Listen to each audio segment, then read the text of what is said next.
the Konate situation, I mean, it feels like we are talking about Konate all the time, especially since this season started. In fact, before the beginning of the season, there were so many discussions regarding Konate. Why?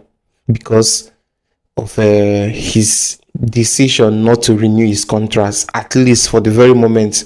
And from everything we are hearing, we know that there is a serious interest coming from Real Madrid, although they are not serious enough to pay anything for him, but they seriously want to get him on a free by the end of the season.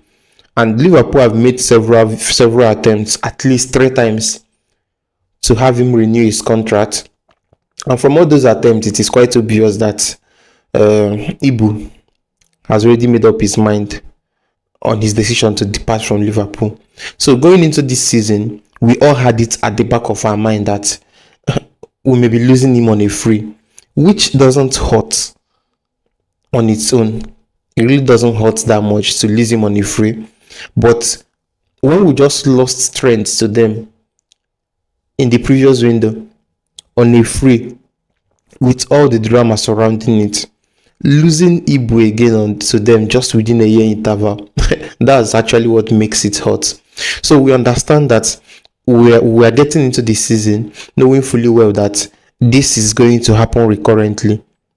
But what we saw at the beginning of the season is him playing very poorly. So him playing very poorly is beginning to get on people's nerves. And I'm going to be honest with you, I'm one of those people. I watch him play for Liverpool, and it almost seems like he's playing against Liverpool. I mean, he's not the guy we know. The type of performance he's putting up week in, week out, is just tough to see it and say, this is the boy we know.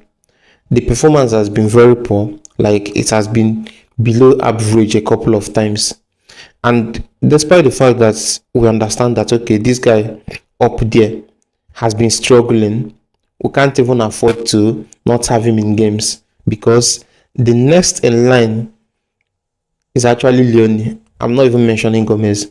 Honestly, if you've watched Gomez play this season, and for the most part of the previous season that we've seen him play, and then watching Leone play maybe for an hour before he picked up that serious injury, if we are having a full squad today, I would surely place Leone ahead of Gomez. But at this very point, it doesn't even matter, because we are stuck with Konate in that position. So regardless of how poorly he performs, we know that coming into the next game, he's surely going to start, because we are really lacking in that centre-back position. So all of these things, like these are the series of things that is quite frustrating, considering the fact that we've also been playing very poorly this season. And there are some things you can get away with. You can make a mistake, you can even score an own goal, but if your team is winning, you can easily brush it off and get away with it. But in a situation where you are playing very poorly and the team is losing, and the performance is also not even there from anybody, it becomes very easy to crash it on you. And that is the case with Konate. Like, it basically seems like everything is working against him.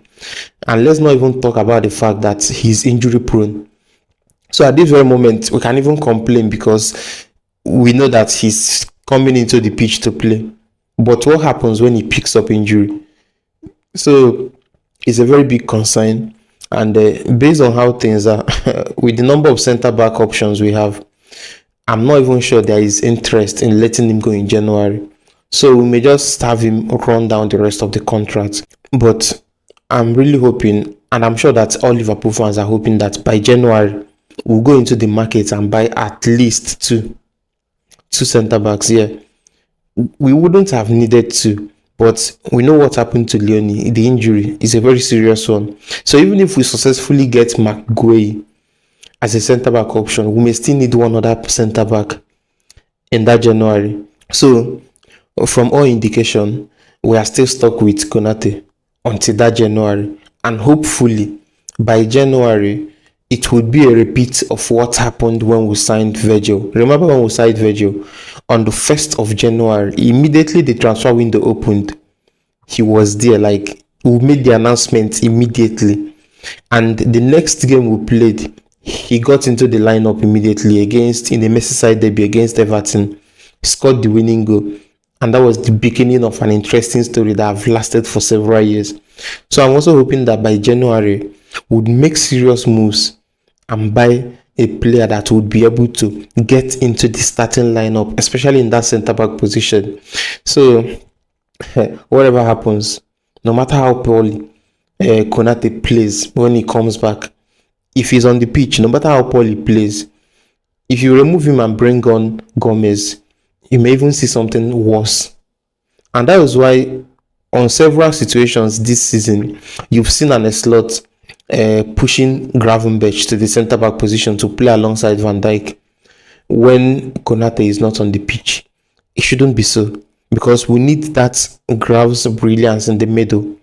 And at this very moment, I'm not even sure I still want to see Konate renew, except if he's going to renew and still get sold by ending of the season.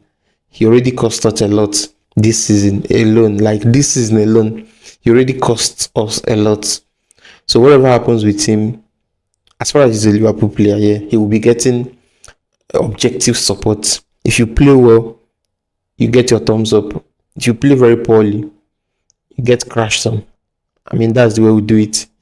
But come January, I want to see us make serious moves and get someone serious that will fit into that lineup. And hopefully, when Leone comes back, I want to see him improve in so many ways, because we know the type of injury he sustained is the one that crashes players. But we've also seen Virgil pick up similar injury.